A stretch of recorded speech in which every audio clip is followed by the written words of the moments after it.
There is so much to love about the South African national team. Be it our views, our food, our tactics, or our booze, here is everything you need to know about the Rainbow Nation, or as we like to call it, the Bafana Nation, told with some authentic Mzansi magic.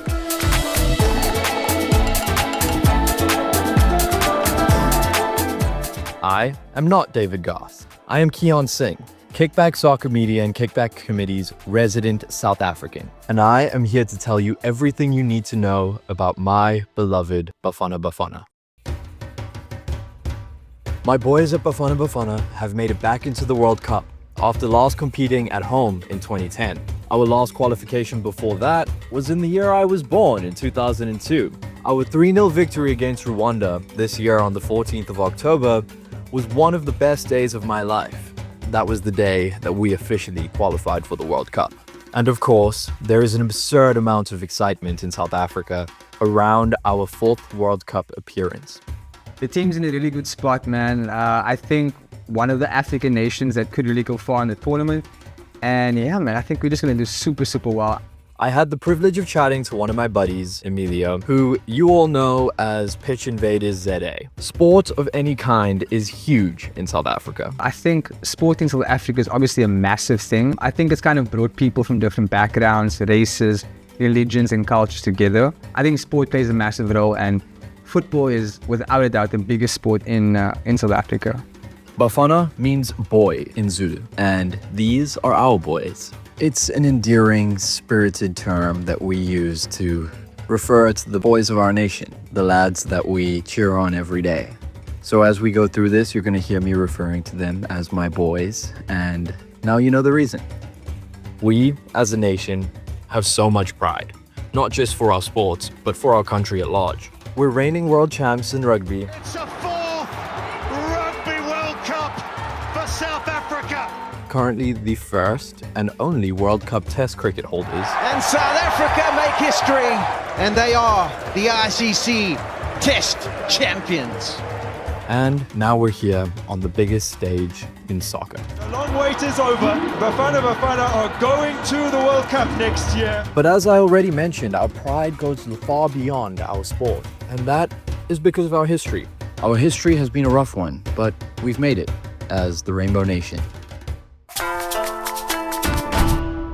Soccer, like everything in South Africa, was affected by colonialism and apartheid. Just a brief history lesson for everybody just in case, because apartheid's going to be coming up quite a lot in this podcast.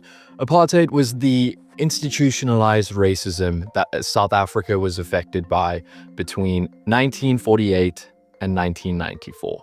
Basically dividing our society and our economy based on your race. Nelson Mandela, the pioneer of the anti-apartheid movement, along with his party, the ANC, which stands for the African National Congress, unified us in 1994. So, back to ancient history. The All-White Soccer Association in South Africa was called FASA, and it was formed in 1892.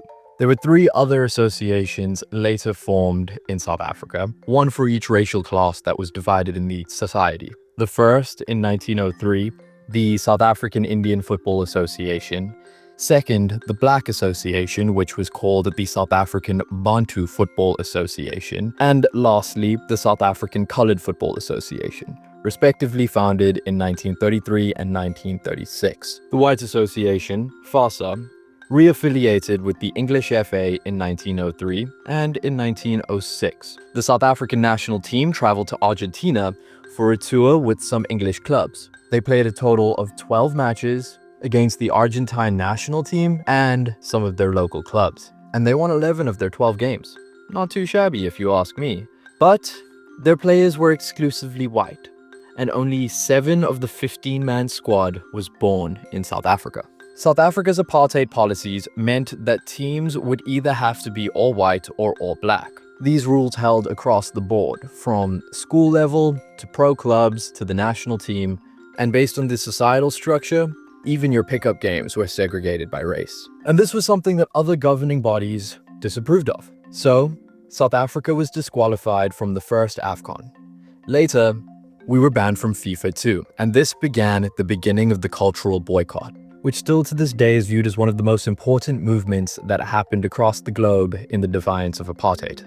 South Africa was suspended by FIFA in 1962 and later readmitted in 1992. FIFA was not the only organization to do this. The ICC, the International Cricket Council, banned us, Formula One suspended their South African race, and we were banned from all Olympics. On top of that, in further cultural defiance, many musicians stopped coming to South Africa. South Africa was being annexed on a personal level rather than a policy level. But on the 11th of February 1990, Mandela was released from prison after 27 years incarceration. In 1991, when the apartheid system was beginning to be demolished, a new non-racial South African Football Association was formed. And the South African Football Federation, or SAFA, as we like to call it back home, was admitted to FIFA. On the 7th of July 1992, the South African national team played their first international game in 2 decades, beating Cameroon 1-0. And a slew of incredible moments came shortly after.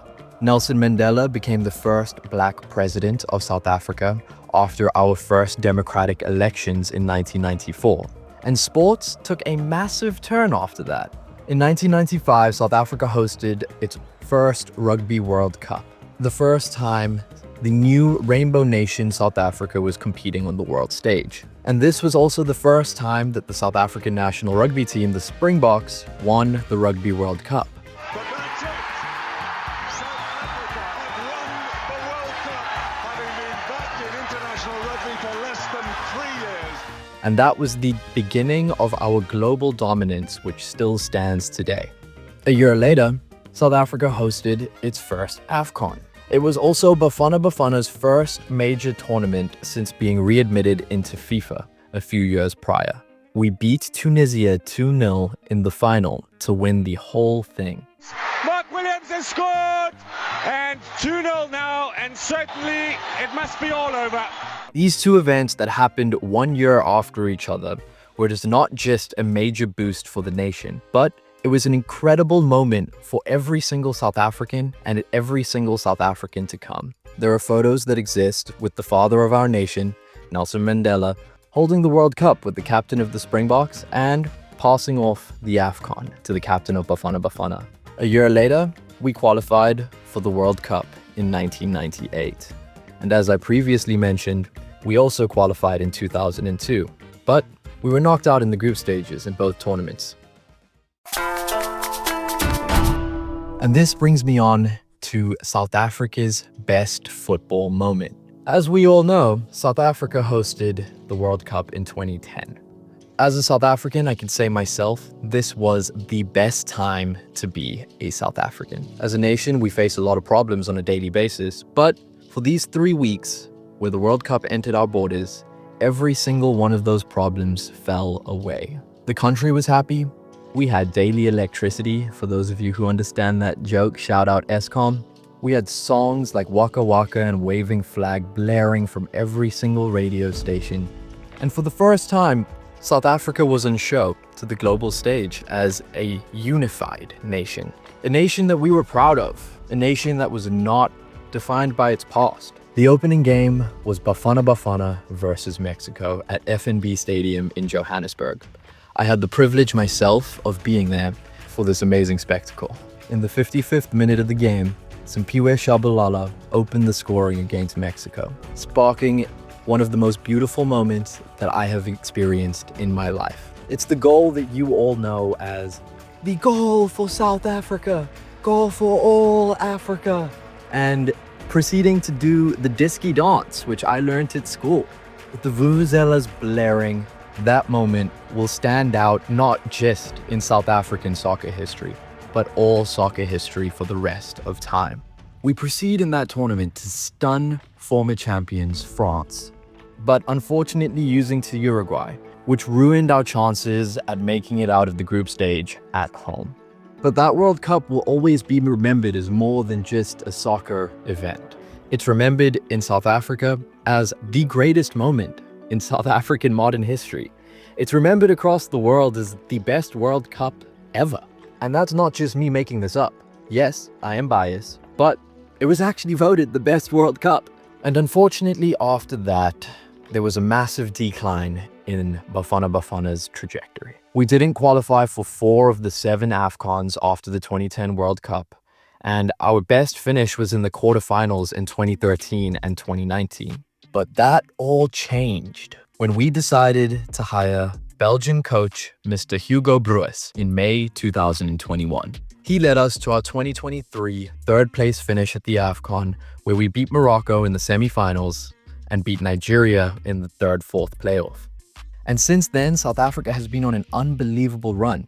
To date, we haven't lost a game on the pitch. In the World Cup qualifiers, we were in a group with Benin, Lesotho, and Rwanda. And of course, the Titans, the Super Eagles, Nigeria. We topped our group with 18 points, and Benin and Nigeria finished on 17. That was after we were docked 3 points for playing a player that shouldn't have been played in a game against Lesotho. Mr. Hugo Broos is going to forever be a legend in South Africa's soccer story. He's made us into an African powerhouse once again. Fans are packing the stadiums, and there is belief that this team can actually do well in the upcoming World Cup. One of the biggest reasons for our optimism is the fact that he's created this team around young players. And here are the young players that you need to keep an eye out for in this upcoming World Cup. Lyle Foster has solidified himself as our starting forward. Being 25 years old, he is one of the best that we've produced in quite a while. He started his career playing domestically at the infamous Orlando Pirates, before earning a move to Monaco in 2019. He went on from there to Club Brugge, and later on, he was signed by Burnley for a transfer fee of £7 million, a record for any South African player, which rose to £10 million after the Clarets guaranteed promotion to the Premier League. In his first 3 seasons at Burnley, he scored 9 goals, provided 9 assists, and made 72 appearances. He made his debut for the South African national team in 2018 and has played 23 matches, scoring 8 goals and assisting 2 since. And me being a South African, I have to mention a couple more of my boys. There's Rebogile Mofokeng, who plays for Orlando Pirates. He's a 21-year-old left-winging titan, and I highly recommend you look out for him. We have Tylon Smith, who plays for QPR as a centre-back. He was just named CAF's Young Player of the Year. And my boy, Mohau Nkota, 21-year-old right wing, who currently plays for Al Ettifaq and was transferred there from Orlando Pirates for $1.5 million. Our boys are making it global. When thinking about our World Cup heroes, there is only one. And of course, it's Mr. Benny McCarthy. And it is a goal for Benny McCarthy! McCarthy! It's just magical from Benny McCarthy! It's a name that, when I was younger, I knew of. I've seen my father spoken to me about Benny McCarthy, and his story is incredible. Benny McCarthy is South Africa's all-time leading goal scorer with 31 goals in 79 appearances. He's the only South African player to ever play and win the UEFA Champions League, doing so with Porto in 2004. Benny was born in Cape Town, grew up in Hanover Park in the Cape Flats, an area notorious for high unemployment and gang violence. 1997, after showing extreme talent in Africa Youth Championships and the FIFA Youth Championships in Malaysia, he joined Ajax. After 2 seasons, he moved on to Spain with the transfer fee of over £6 million. At that time, the most expensive transfer for any South African player. After 2 disappointing seasons, he went on loan to Porto, playing under Jose Mourinho.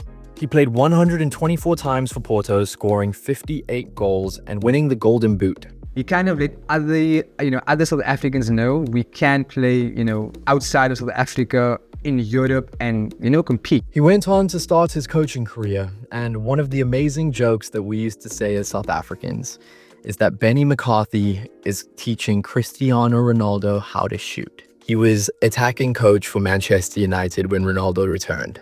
And of course, I have to mention Mr. Ronwen Williams, the South African goalkeeper, who last year was ranked number 9 in the Ballon d'Or's goalkeepers. And furthermore, took us through the penalty shootouts that got us through to the AFCON 3rd place. Ronwen is the reason I became a goalkeeper, the reason my entire career goalkeeping stood so strong. And this is my salute to you, sir. That gets me on to my favorite part of South African football, our style, what we call Kasi flavor or Disky magic, the most special, distinctive thing about South African football. Kasi flavor is a style that embodies creativity and pushes for self-expression. It's difficult to describe, but the key aspects are flair, skill, showboating, and showing off your personality through this wonderful game that we all love. Ultimately, it's an expression of freedom, a way to provide entertainment and fun for the communities. It's not just the way that we sit on the ball, but the way that we act off of it. The 2010 celebration, the Disky dance, is exactly that. It's the way that we live this game in South Africa. Clips of Kasi flavor or Disky magic still go viral all around the world, and it's a fundamental aspect to understanding how we approach the game. Since the unification of my country, we have developed one of the most sophisticated domestic soccer leagues in Africa, which we call the PSL, or the South African Premiership. Unlike the national team, clubs in South Africa have existed since the early 1900s. The South African Premiership started in 1996 and is considered one of the best leagues in Africa. In my biased opinion, the best league in Africa. The league has extremely vibrant and passionate fans, especially for Orlando Pirates and Kaizer Chiefs, who compete in the Soweto Derby, the most anticipated match in the country, if not on the continent. Emilio has a lot more to say on this too. 90% of Bafana Bafana's players come from the PSL. And as that league's improved, the national team has improved as well. And I can't even stop there. There's actually a league just below the PSL, which is called the DDC, where we have youth players from those PSL teams.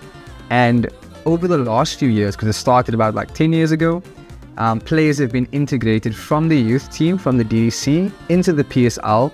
And then obviously within the PSL, the competition has grown, the rivalry. We've just seen the level of South African football rise to another level.